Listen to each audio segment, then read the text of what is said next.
Hi everyone, welcome back to another exciting episode of the Inspired Life Vancouver, where we bring inspiring locals who love calling our beautiful city home and who are bound to leave you feeling inspired to follow your dreams. Right now joining me, I am so excited to welcome award-winning actress. You know her from many television shows. She has over 100 credits on IMDb. She's been in so many movies and TV shows. I'm so excited to welcome you. I'm talking about none other than Erin Karpluk. Aw, that was such a nice welcome. Thank you. Thank you for joining us here. We're so excited to have you. Thank you. It's really nice to be here. I appreciate it. Well, with all of our guests, I like to first get started about how did you know you wanted to be an actor? Because it is such an interesting profession, and obviously you found success as an actor, but it takes time.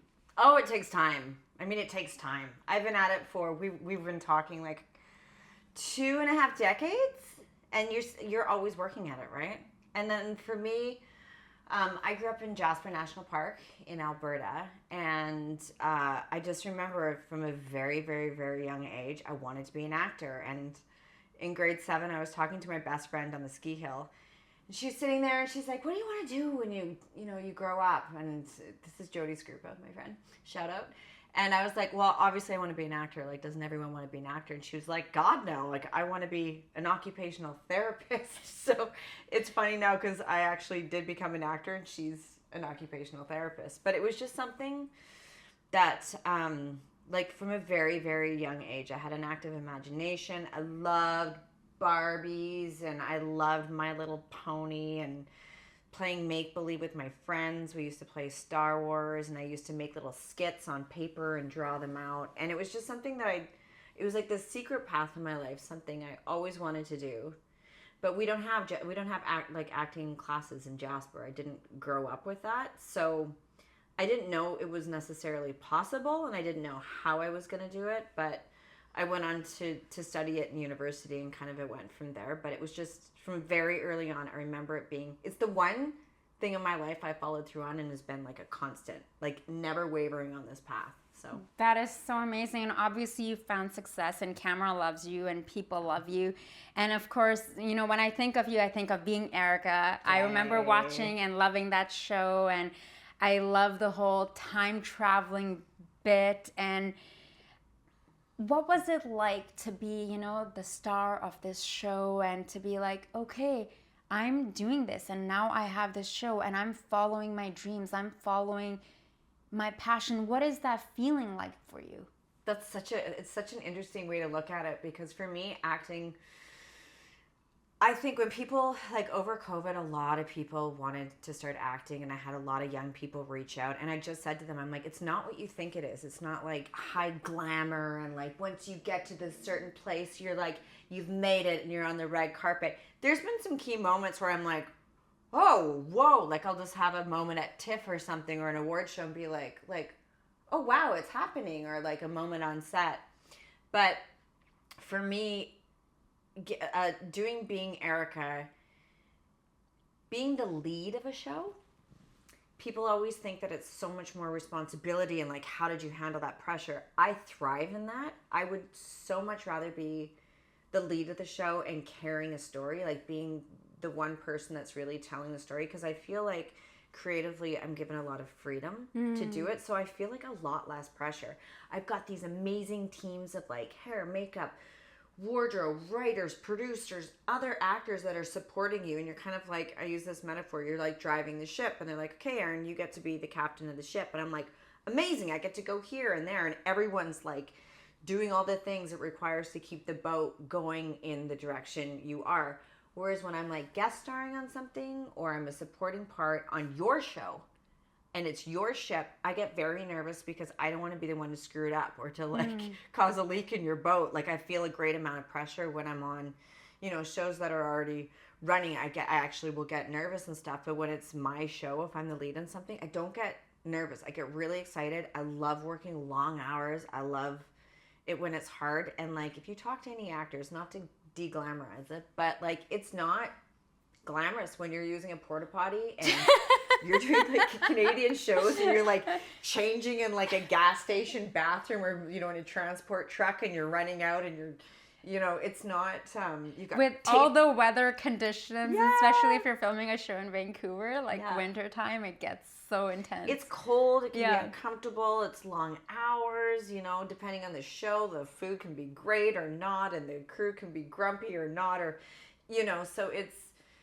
I don't know, it just, for me, I love it. I love that. I love the maybe I'm getting off of the question you asked, but being the lead of the show, I love, and there have been moments where I've been like, whoa, I dreamt this, or I used to like envision this as a kid, and here I am. And so there are moments where I'm like, and there's not a day that goes by on set, even if it's like a terrible movie, like where I'm like hunting dragons, not in a really cool Game of Thrones way either, but like where I'll be like, not a day goes by on set where I'm not like, I can't believe I'm doing this for a living. Like I'm like, it's like adult make believe. It's all those things I did as a child, but I'm getting paid to do them. Yeah!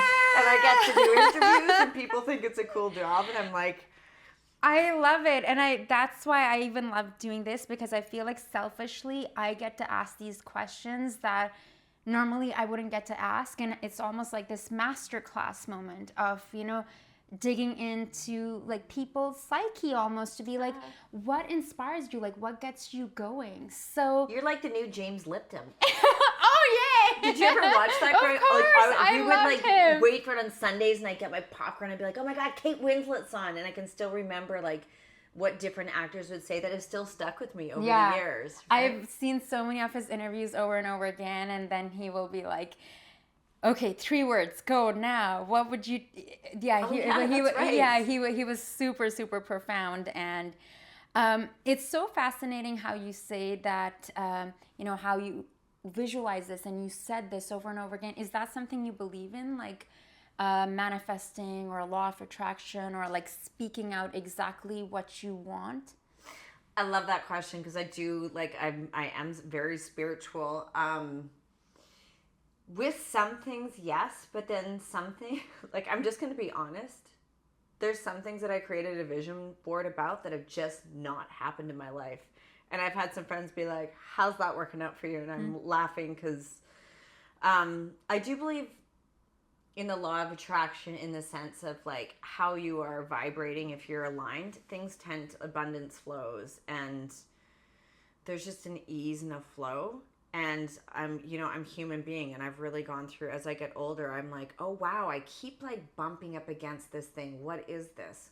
And how do I feel right now? And I'm getting better at being able to like catch myself and be like, oh wow, I'm in like a state of needing to be right now. And how does that make me feel? And then I can kind of step away from that, and like, how can I create a little more ease in my life? How can I try to have balance, be in alignment? Because I find when I'm in those states, for my career, yes, but more importantly for my life, just to have like a natural flow. But it's a process, right? And just when I'm like, you know, I'm not gonna say woke or anything, but just when I think that I've gotta like figure it out, and I'm like, whap, something will come. That's just life. And that's kind of what I love. Like, I just had these lilies, and I was like gonna quickly clean them up before I came, because I didn't want my pet to like knock into that orange pollen, and it's not good for your dogs and cats. Yeah, so I go to, and then whap, the pollen goes everywhere, and it's just like this orange. And you know, I laugh at stuff like that. I'm not like, oh, I'm gonna be late for this. I'm just like, okay,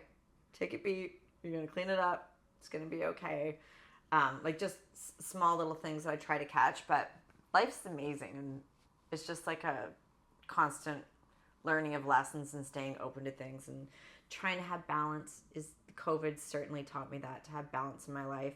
And then I do believe in putting out good things, and I also believe that there's moments in your life where you can like take a beat, go inward, and do some stuff. And I'm certainly learning that the externals in life, other people, jobs, material things, are not ultimately what make you happy. And not to say that people don't need other people, but ultimately it's about like going inside and finding that internal happiness that's gonna like cause the ripple effect outside.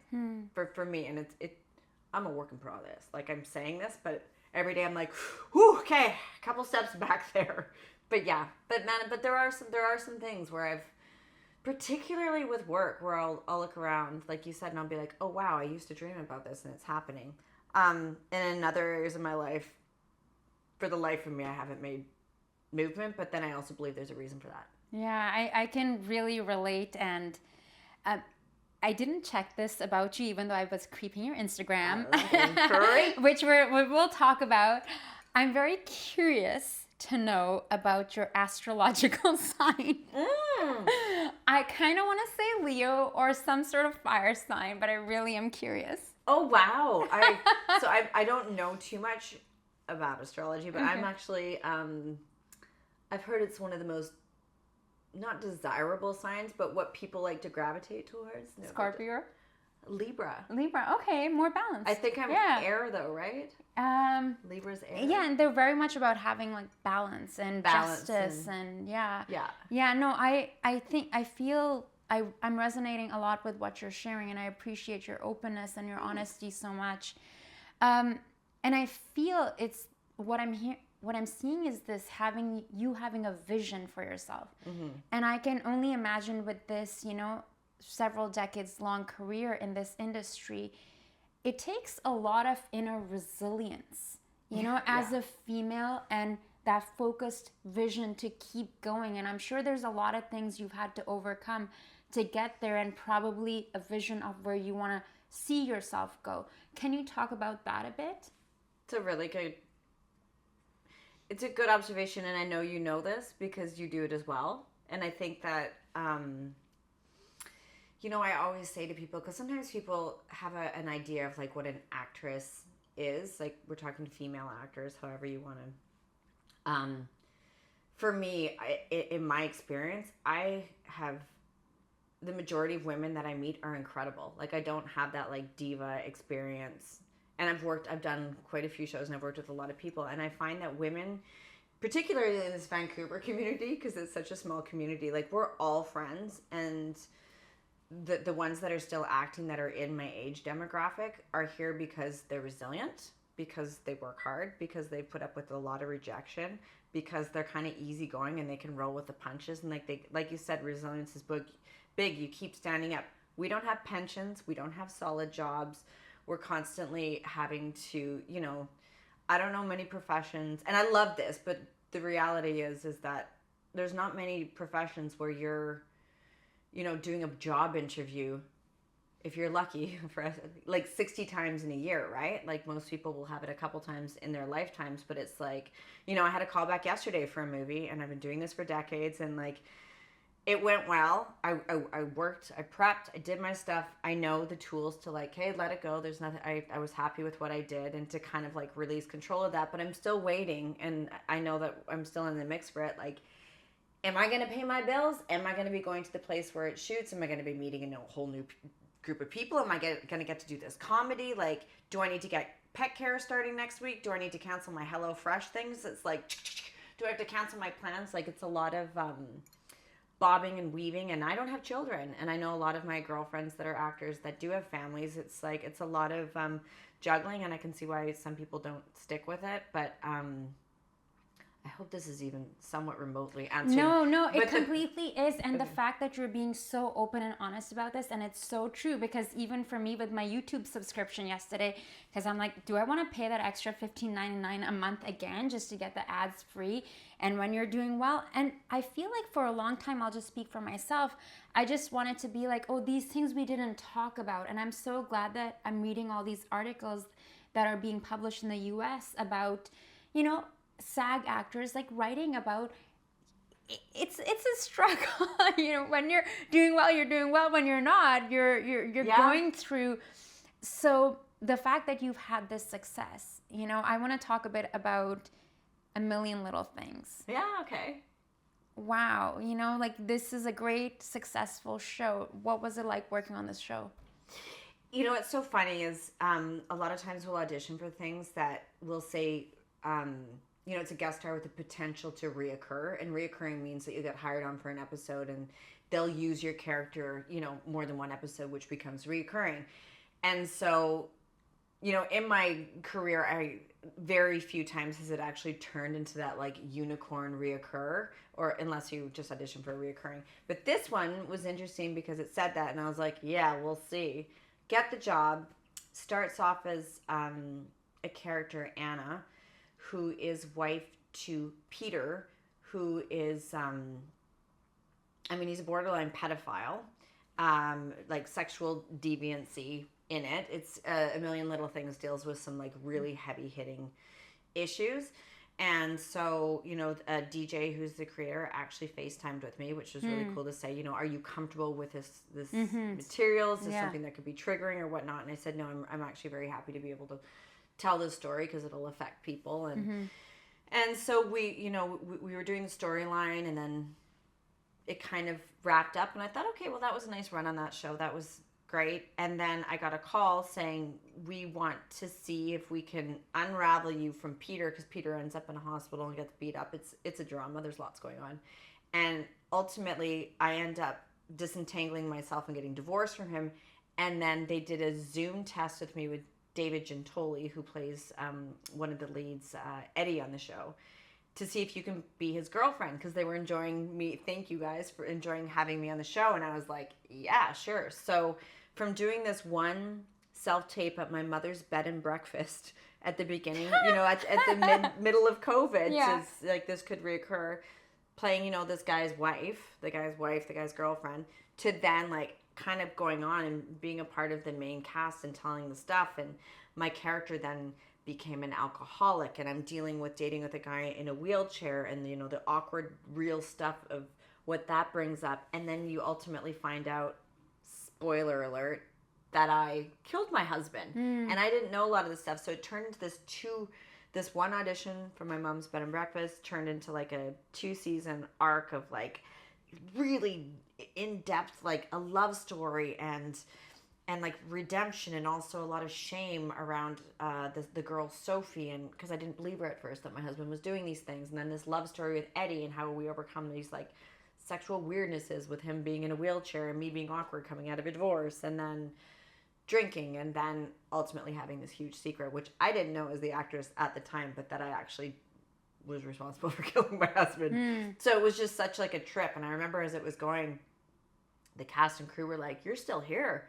Like, you're one of the longest guest stars we've ever had. And they're writing like really good stuff. And it was a dream job. The Vancouver crew, I've worked with a lot of them, so it was kind of like family, and the cast was so great. Like, they just made me feel like a part of the family, like not like, oh, you're the Canadian actors coming onto our show. They were like open arms.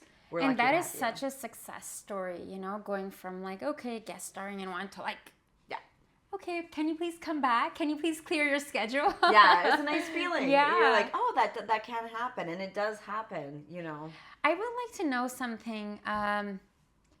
Do you think that there's something particular about you, how your energy that you bring on set, or that you feel like, okay, this is... Like, do you get yourself into a certain mindset before you're going into this, envisioning that, okay, I'm going to aim for this many episodes, or I'm going to bring this kind of energy? Because I sometimes find, like, even with our show filming, the energy output, after a while, I'm a bit drained. So I have to really get into this mind, because we're doing 2-hour episodes, and, when you're on for a bit in between auditioning and everything, it's like external output, and then I have to do some input. So what is that like for you? Whether it's A Million Little Things or being Erica, you mentioned you love long hours. I do. But I guess I really want to know, how do you handle that, like internally? I got you. Like, are you a very extroverted person naturally, or you a mix of both? Or like, how do you prepare yourself? Or you don't have to think about it, maybe. I don't. I feel like I'm an old... I've been doing it for long enough now that I have a lot of... I think just with experience comes confidence. And like, again, going internally and doing that work, I'm just like... When I approach things, so I thrive off of I'm a workhorse. I love working. I love being in the zone and doing stuff. But I also know, like with being Erica, A Million Little Things was doable because I was probably only in 3 days an episode. So it was kind of a dream job. I had days off. I could do whatever. Being Erica, I remember the first season because my character was in every single scene. I do not know how Tatiana Maslany did Orphan Black. Because after being Erica, she was in Being Erica. She was my patient at the end of, and she went on. And I remember at the time when I was doing Erica, because I was in every single scene. And the first month we shot, I worked for 30 days straight, no lunch hours, no weekends. You're joking. No. Oh my God. And I was like 27, so I was like, woo, I got a show. And like so much energy. But I remember even like after a month, I called my agent and I was like, I worked for like, it's almost a month now, no lunch hours, no Is that no possible? weekends. Like, what would you do? And like getting 6 hours of sleep a night. No, so it was a lot wardrobe fitting because she time travels a lot. Wardrobe fitting. We're establishing the show, so you're getting to know everyone. We were on the BBC Worldwide, we were on CBC, and we were on SoapNet, and they all wanted to do their own promotional things. So on the weekends, they would have me for these big photo shoots with new hair and makeup people, and it was all like, we learned through the years to be like, you have to all do it at the same day. Everyone goes in it, because otherwise Erin's gonna like die of exhaustion. How do you sustain? But at the same time, it's like, I don't know if this is the right word to use. Like, I'm like Cinderella. Like, I'm just like, You're on a high. Yeah. You definitely, I think when people do series work, particularly when they're in the lead, you do like, you gear up because you're going in for, like it's hard because it's not, it's a marathon sprint. I want to go into this one thing, but I'm going to stay focused because I did do a children's show where the lead girl, it was Holly Hobby, and the lead girl was the same thing as Erica, and I was now playing her mom, and she was able to like blast through these seasons with so much energy. But then we shot 3 seasons at once, and her dad came to me and was like, she doesn't want to get out of bed. She's so tired. And I was like, yeah, because this is like not these season-long sprints she's used to. This is like a marathon. You have to learn to take care of yourself. And I think as you get more experience, you don't let people like, because you're so excited and you want to do this stuff. So when, producers or someone's like, hey, can you do this? You're like, yep. You learn fast to say no. And it's not to be like, you're going to do things obviously that you have to and you want to do, but you get economical with your time. A girlfriend of mine just booked her first lead in like a movie of the week. And I said, make sure you hydrate, watch what you eat on set, because you don't want to do the sugar ups and downs. Make sure you sleep no matter what. Like don't let them cut into your turnaround. If they're constantly like this girl was like letting them cut into her American turnaround, and I'm like, I said to her dad, stop letting them do that. There's a reason why we have a union, because she needs to sleep. She needs to do this stuff. And you get more efficient with line learning. You take advantage of your weekends more. It's okay to ask for things and not in like blah way, but be like, hey, I don't like with Trina, I reached out to her and I said, I worked for a month straight, and that we can sustain that. So I think once they got wise to it, you don't need to be a hero and be like, sure. It's very Canadian to say like, okay, I can do that. That was me in my 20s, and now I'm like, no, I'm not comfortable doing that. And knowing that I'm not holding up production or whatever, but like, if it's extraneous or doesn't need to be done, do the things that make you feel. Sit down between takes. Take your heels off. Like, I remember there was an actress I was working with, and she was like, Doris Roberts. She's like, honey, sit down every chance you get. And I started like in my 20s. I was like, no, I'm good. I'm fine. Now I'm like, sit down between takes. I take a nap at lunch. I love that. Yeah, I do a little like 20-minute nap. Try to get lots of sleep. Drink lots of water. And know that it's going to be, prep the best you can. Hopefully the people you work with are amazing at what they do, and it's fun, because that also keeps you going. Fun, that is so important. So fun. Everything that you're leading to right now, thank you for sharing that, leads me to my next question. Self-care. Yeah. I was perusing your Instagram, I'm positive I've interviewed you before, but I was like, I want to, when you go through people's stories and deep dive, and I'm like going through, okay, who is she going with? Do I know these people? You're really into cold plunging. Yes. Tell me about cold plunging. So one of my girlfriends got me into that last year. I remember there were a few days I was I had a day job and I was transitioning between leaving that and going full on freelance and all of this, and there's a lot of fear of like, oh my god, this is all I'm going to do. So I remember going down to Spanish Banks, and it was a gray, cloudy day in like November. Yeah. And we're in, and it just got me out of my anxious mind. Yay. So I want to talk about that because it seems like you're doing this on a weekly basis. I've gone like 4 times. That's great. That's great. There's no competition to cold plunging. Yeah. First of all, and I love that you mentioned the anxiety, because I mean, so my friend had psoriasis, and she called me and she said, hey, I heard cold plunging helps. You're my only friend that will go jump in the ocean. And I was like, sure, great. Like, I'm from the mountains. I was like, let's go do this. So we jumped in, and her husband thought, this will last. But she read that if you do 3 minutes every other day, you try to get 11 minutes within a week. And that's, over the course of 3 or 4 sessions. It's going to give you the results where you're going to start building brown fat, which is a great healthy fat. It's what babies are born with, because babies aren't born with muscles to be able to shiver, so they're born with brown fat. Like, you'll see little kids running around without jackets on, and you're like, how are they doing that? Brown fat. But much like our collagen, we lose that. Bears, mammals that hibernate, they have a lot of brown fat. And so when I came back from Los Angeles, because I lived in Los Angeles for 10 years, COVID brought me back to Canada. A million little things brought me back to Vancouver. And I remember I have a condo in Kitsilano. My tenants moved out. I moved in. I thought, oh, this is wonderful.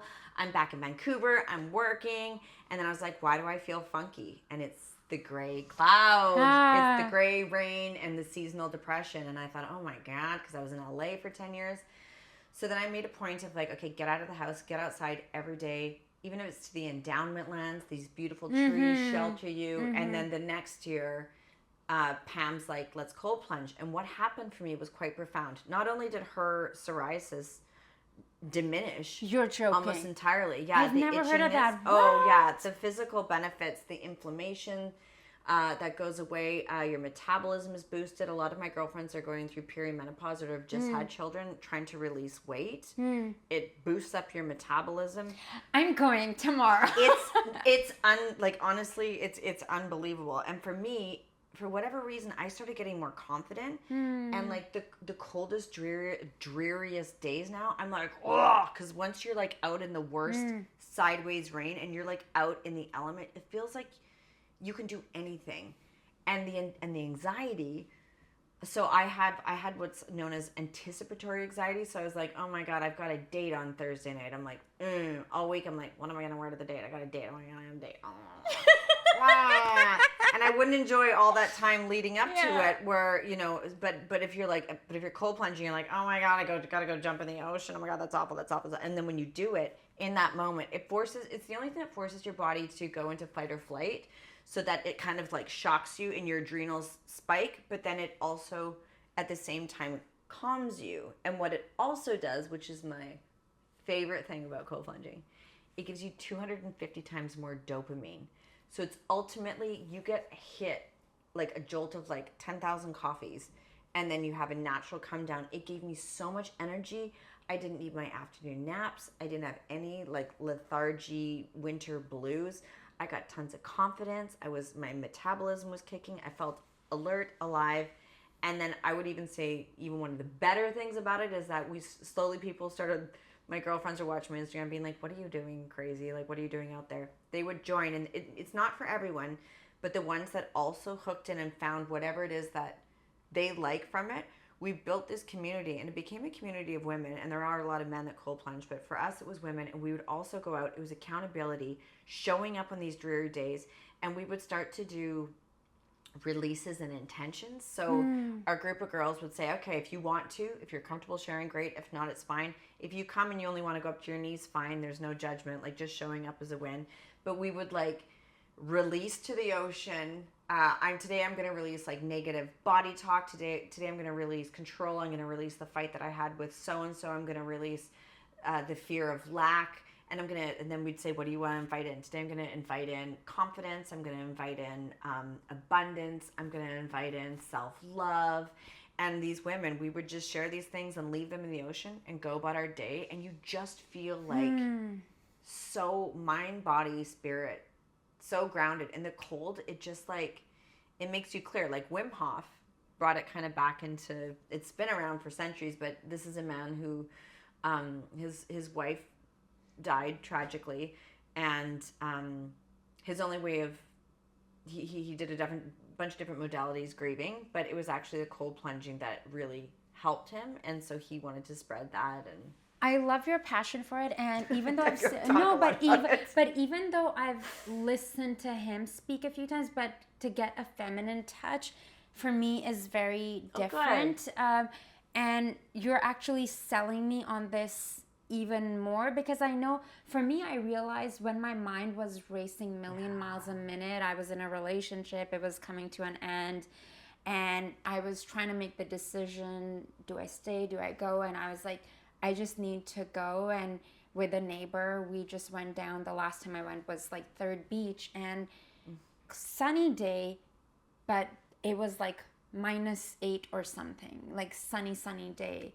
And just getting in the water, you know, and it's interesting how the body adjusts, and the way that you described, for me, it was mostly like how much my mind is like this, like I'm trapped in here. Yeah. Like the monkey mind of being trapped. But I didn't even know like the dopamine, the you know, metabolism and all metabolism I'd heard. So thank you so much for sharing.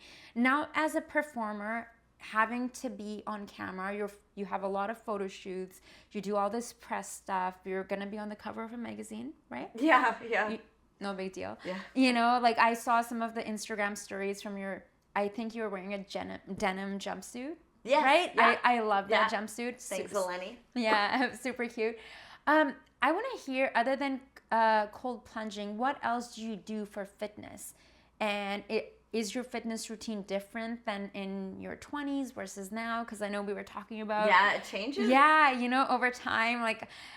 I'm learning to like adapt. It's so interesting. Like, you know, in my 20s, I'm like burger, fries, pizza, everything. Right? Bottle of wine. Yeah. I'm going to live forever. Yes. Look at how skinny I know. It's like now I'm like on the Step Master and like 20 minutes. Yeah, squeezing lemon in your... Yeah. So I'd love to hear about your passion for fitness and also health and healthy eating. That's something that we were talking about earlier. Yeah, and it's so fun. Like I'm in my 40s, and like I've never felt happier. I've never felt healthier. My 20s, growing up, I played a lot of hockey, skiing, basketball, volleyball, and then in my 20s, it was like, you know, yoga, fitness classes. In my 30s, I got into like marathons, Ironmans, and triathlons. Oh my God, I saw that. Wow. And I don't know, like it was really fun. I did a lot of them for charities, but I think that there's also maybe a part of me that was like running from something, or like because they require a lot of training, a lot of hours. And I don't know if at the time I maybe immersed myself into something because I was either avoiding something else or I needed a distraction. And you also went to Hawaii, right? For like, for World Vision and Hawaii. It was for a nonprofit. I forget. And you were doing like a triathlon. Yes. Or Ironman. Yeah, I did 2 marathons for World Vision, and then I did the Hawaii half Ironman. Wow. And then for the SBCA, I did some sprint triathlons and stuff. Why don't they call it Iron Woman? Good point. Yeah. I know, right? You're like, it's Iron Woman. It's the Iron Woman. And when I say this, I'm not fast and I'm not good and I don't compete. Like, I'm not like, oh, I've got to like be the best. Just finishing is all I need. Like when I did the Vancouver Marathon, I did a negative split, which means you do the second half faster, which is unheard of. But once I hit Stanley Park right here, I was like, oh my God, this is my jam. I'm home. And like I had the best run of my life. And then I went to New York to do a marathon, and I figured with the same training, I'd do the same. No. My body was like, not today, Erin. And by the time I got to Central Park, I was bawling. I was wailing. Really? My body was cramping up. And the only thing that kept me going, and this is so cheesy, but is the children, because I was doing it for World Vision, and if I wasn't doing it for charity, I would have quit. I would have been like, I'm good. Like, and I really am very disciplined about following through things, but, doing those things, it was a really good experience. I'm glad I had that because it actually taught me longevity, endurance, and staying in it. And like if I'm like doing a small thing in the day where I've got groceries and something falls and I still have to go to the mailbox or whatever. It gives you this mind frame of like, you always have so much more in you than you think you do. And don't run yourself ragged. Take care of yourself. But like the endurance, like you're stronger than you think you are. And that's what doing that type of stuff did. Moving into my 40s, I'm happy to leave that chapter. Not that I'll never not revisit it, but I want to just run for the fun of it again. I don't want it to be like have my strap on and like my heart rate monitor strapped on. And, whatever, all the gadgets to like train. So I did have a car accident, which was pretty drastic. And I lost a lot of the muscle because I was in a cast and there was a bunch of stuff like health stuff. So then was it last year? I was very kind of skinny because I lost all this muscle. I had a niece, a brand new little niece, and I could barely lift her because I was so weak. And I went from like feeling like I could like lift cars to like being weak. So Simone Laval, who is she promotes health in Vancouver here, mostly for women. Her and I've been friends. So I took her program called Fuel for Fat Loss. And it's essentially, she works with a lot of women that are in their 40s to late 60s. A lot of women that are going through changes in their life, perimenopause, whatnot. And I really love her program because her workouts are 20 minutes a day. It's 20 minutes a day, 5 days a week. I do them. I get up and I have my coffee. I throw on my stuff. And I'm done in 20 minutes. And her exercises are different every day. They're only 20 minutes. So you can't not do them. She recommends that it's not good for, women to be doing these 40 to 90 minute like total intensive stuff with all the hormone levels. Plus, I just don't enjoy it anymore. I would rather be out in nature walking and doing more low impact things. So I like that she incorporates weights into things. But it's 20 minutes, so it's doable and it's done. She works with macros, so healthy eating. I like eating healthy, but what I have taken from her and what I'm my new habits are doing the 20-minute workouts. I try to drink, and I used to hate drinking water. I try to drink 2.5 to 3 liters of water a day. You pee a lot, but your skin glows. I try to have a little shot of apple cider vinegar before my meals, and I have a green smoothie a day, and that's my regime. I mean, it seems like a lot, but I also, the more I put into it, the more I feel better. I look better. I feel better mostly inside.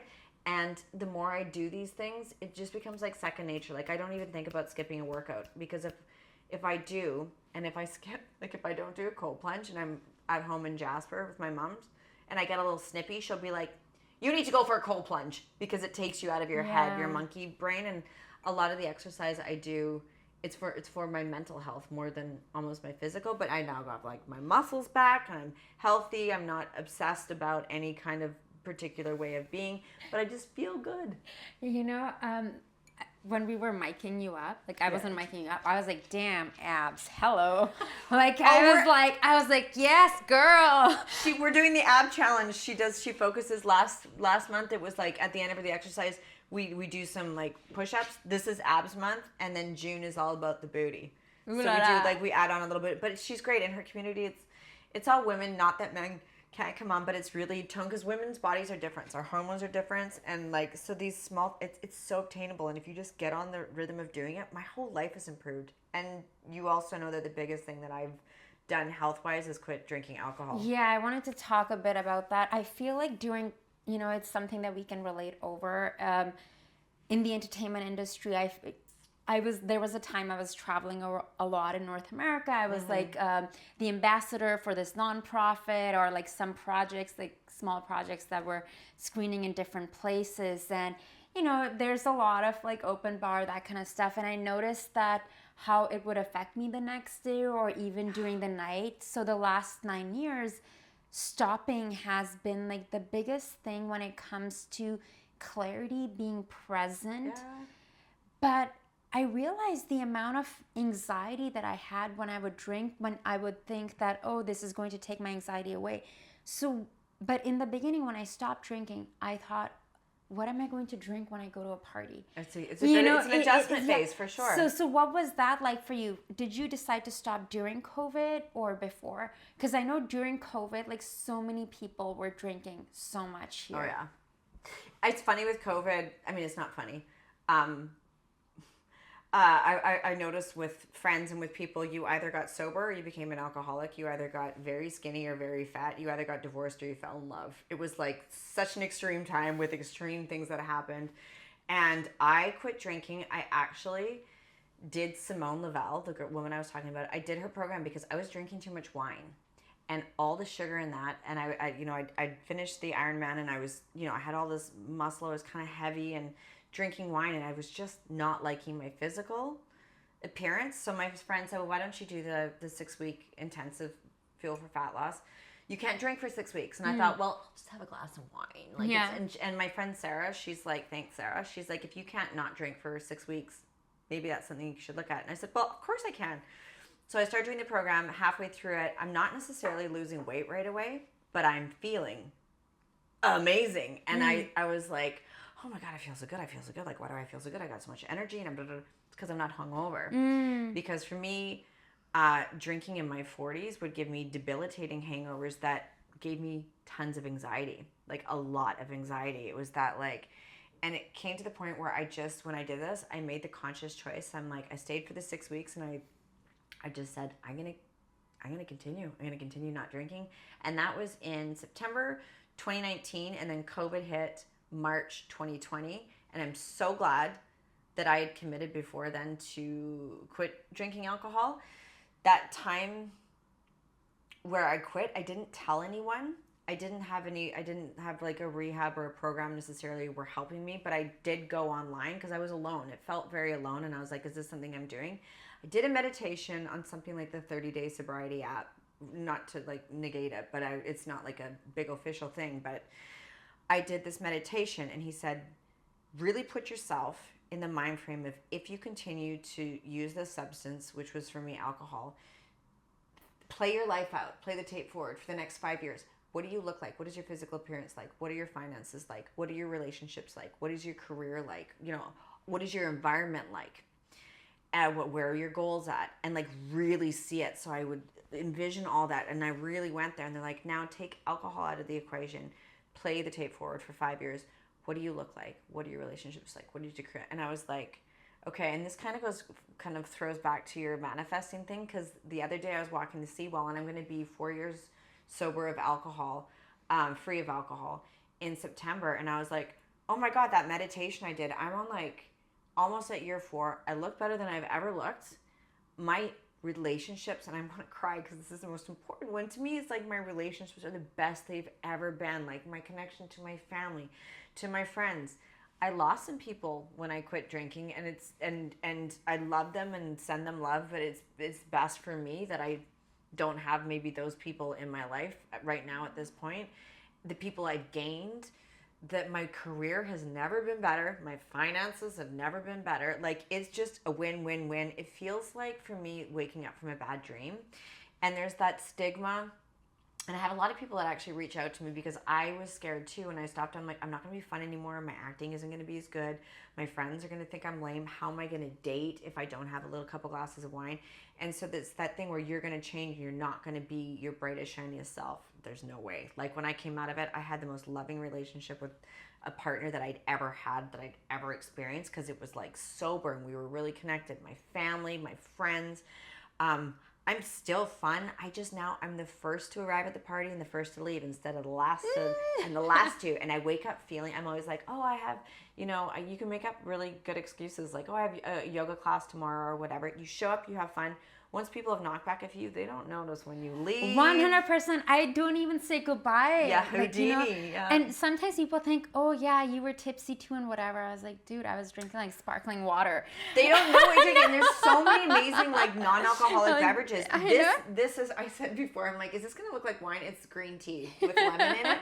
But like when I I just planned for cocktails. And when I first got sober, my fridge was stocked with like rosemary and lemon peels and like raspberry soda water, and like I didn't care about sugar then because I'm quitting drinking. So, and I would make fun mocktails just to have. And now I actually like, sometimes the soda water is just absolutely fine. But as long as you at a party have a drink and stuff, nobody cares. Yeah. Nobody notices.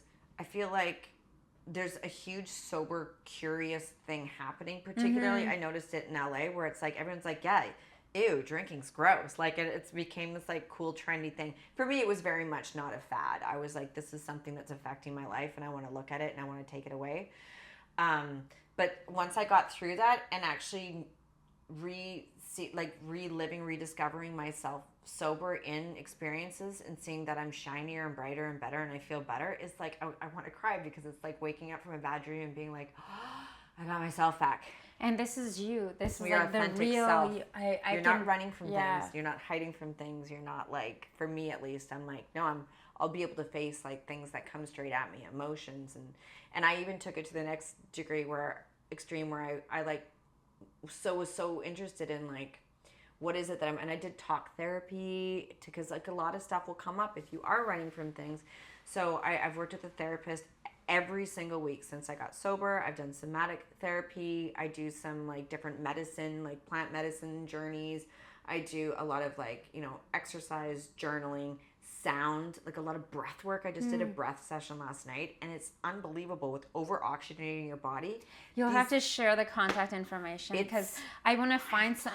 I haven't done a sound healing or breathwork session in a while. The last one I did was in Hawaii around a full moon. Oh my God. I was just like the most, like every vibrating from every part of my being. I couldn't believe like how sound could just like move things. Yeah. But again, like sober experiences. Yeah. And I can resonate and I hear you so much and I appreciate your honesty and sharing because I think we need to have more conversations around this and to make it more normal. And hearing so much that during COVID, people didn't really have coping mechanisms. So everyone turned to like whatever you could find to numb, whether it was food or alcohol or whatever else. Sex, social media, drugs. Like I really even looked at like social media and like when I'm napping, am I napping because my body really needs a nap or am I trying to escape something? Like I looked at every avenue of ways to escape and like, because I just want to, because when you don't need that and you face things head on, everything becomes that more aligned, balanced, clear version of yourself. It's not always easy, but it's like, I would choose that over anything. It's totally life-changing. And I'm glad that you're also having this platform because the biggest stigma that I like to share, and I'm not going to get on a soapbox. If you want to have your cocktail it up. Like I'll never judge anyone because I also believe that our relationship with alcohol is completely independent. And so like if you don't agree with labels or whatever, I think that all the resources out there are so wonderful and use them if they work for you. But for me, with alcohol, I don't have a lot of shame around being like, oh my God, Erin doesn't drink alcohol. Like was she just a disaster? Was it like whatever? Like I had to deal with my stuff, of course. And there was moments where when I drank that I did things because it's a depressant and it exacerbates your emotions and maybe you're not your best self. And like I looked at those things in the eye. But for me, talking about sobriety, I like to share my perspective on it, which is that you get your life back and it's so much more fun and it's so much like because that's genuinely how I feel. I don't have a lot of shame around it and I'm proud to tell people I don't drink. I love that and I think you're conscious, you're bright, you're vibrant, and when you're here it's like you're coming here, we don't really know it and you're just alive. It's that vibrancy that we have and I love the fact that you're talking about working on healing and that journey, and I'm so glad we're having those conversations about mental health because I do think it's time now that we take the stigma away from like seeing a therapist. Oh, I know. Having a coach, having a counselor, like working through it, like that is so attractive. It's so sexy. It's so, I find when people talk about those things, and finally, like I wonder if it's a very West Coast thing or what, but the fact that people need to hear it when they're like, hey, she's like the star of all these shows and all these movies or the cover of this magazine. Sometimes they need to see someone who's like on this cover talking about mental health, talking about 100%. Getting sober. And then it allows people to be like, hey, maybe I need to review my life. So thank you so much for your openness and honesty. And you bring such bright energy. I wish you guys could be here. And I know that I'm just mirroring it back. We're like, Yeah. No, and you also have stunning skin. Like, I need to up my green smoothies because I'm looking at your skin. Because, you know, you meet people and, like, you can see, like, the layers of makeup, but I see your glow, like, your skin thanks. glowing. We're just, like, finding down. Like, I could just talk to you for hours. What are you looking forward to this year? You know, like, before your next upcoming birthday, which will be in September, October. Yes. What are you hoping for, aiming, or what do you have coming up? So we are currently, I mean, work has been busy right up until we're currently in a writer's strike. So the industry itself is most of it is paused, and then we might potentially go into a director's strike, potentially a SAG actor strike. So in supporting all of my peers, obviously, it's also as an artist, I'm looking, there's not really these opportunities where I'm like, well, there's going to be this chunk of time off. I really sat down and I asked myself, I'm like, what are things, like if I died tomorrow, because this just in, none of us are making it out, guys. Like this, we're on life is a suicide mission. We're all not going to make, I'm very, open about talking about death and what we're doing in our life. And I'm like, what is it that I would really regret in my life if, tomorrow I kick the bucket? And for me, one of the big things would be travel. Because it feels like I had such a travel blog. I was going around the world. I went to Thailand and like got my scuba diving lesson and like chopped all my hair off and was in Buddhist retreats. Oh, I was like doing this stuff. And then Did you do Vipassana? Yeah. Yeah. So we're much like, in common. Yeah, like 10 I did days. in Merit. I didn't do it in Thailand, but I did Oh my in Merit God. after my first show, Life in Savasara. Like, Oh my God. Yeah. Oh my God. Tell me about your tell me about your experience. It was incredible. It was a long time ago. It was 10 days. It was in Suratani. I was 22 years old. I think I went from doing like pot shakes on the Copenhagen Full Moon Festival where I chopped my hair off and made out with a guy from Whistler to this Buddhist retreat where like we're not talking for 10 days. There's no reading. There's no writing. The men and the women are separated. We're doing standing, sitting meditation. And it's meditating like all day long. It's You don't talk. You just meditate. And there's no cell phone, no computer, nothing. Nothing. You only eat twice a day, like zero talking, sleeping on wooden pillows. And I was like, what is this? And we did have monks that would come in and like give like a little kind of spiel. I know monks don't spiel, but that's the word that's coming to mind. And it was very confusing for me at a young age because I was like new to meditating. And when you're 10 days, imagine 10 days not talking and just being like in your noodle. And here I am 2 decades later and I'm still like, me, boo, boo, boo, monkey mind, monkey mind. But I mean, it was really incredible. But then I came back to Canada, and my mom, I love her. She's like, do you want to be an actor and do this acting thing? And I said, yes. And they actually helped me put a down payment on a condo in Kitsilano. And I started acting. I'm very grateful immediately, right? So, and then that became 20 years of acting because I was always scared to travel because I didn't want to miss the call. What if I have the job? What if I, like not a slave to it, but maybe in certain ways I never wanted to miss the opportunity. And then I just had this realization as I was like, book the trip, go. I just went to Los Angeles because I have a place there too. And I had a Mustang and there was a poppy bloom there. And I didn't invite any of my friends. I just wanted to go and be alone. I just needed, and I was going up through Santa Clarita and through the valleys and these poppies were blooming and I was in this stang and I had my glasses and my coffee and I just felt so free and I hadn't felt that free since I was in my 20s traveling like no plan in Thailand, and I thought, okay, I need to travel more. So now that we're in this writer's strike, I'm kind of doing these things where I'm like, what do I want? What would I regret tomorrow? Do it now when I'm 40. I don't want to wait till I'm on my deathbed to be like, oh, I should have done that thing. So I planned a trip to Italy. Yay!